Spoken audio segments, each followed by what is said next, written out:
Oui, parce que c'est ça qui est intéressant. On a fait un épisode il y a quelque temps sur ce podcast. On parlait effectivement de ces IA et de la notion de causalité. C'est-à-dire qu'en fait, de ce que je comprends dans ce que tu dis, c'est qu'effectivement l'IA va être capable de déceler que là, il y a quelque chose qui est potentiellement synonyme d'un truc, enfin, d'examen complémentaire à faire et qui est peut-être quelque chose, Hmm. mais de pouvoir expliquer qu'est-ce qu'elle a vu, pourquoi elle l'a vu et pourquoi est-ce que tout le chemin fait que ça c'est quelque chose que le système n'est pas capable encore d'expliquer. Non, on n'a pas de prétention sur de Ouais, causalité. On fait des corrélations qui marchent extrêmement bien, mais qu'on est capable de prouver cliniquement. Parce que ce qu'on fait, c'est quand même du dispositif médical.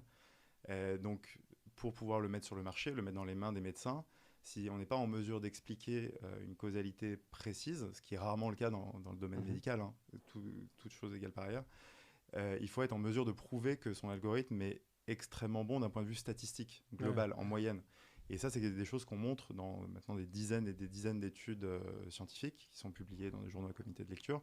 On montre que ces algorithmes sont au niveau, en tout cas, on fait en sorte que ça soit tout le temps le cas, au niveau des radiologues experts d'une problématique en question.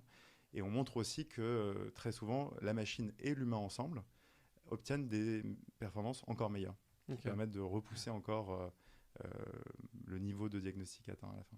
Est-ce que ça veut dire qu'on se dirige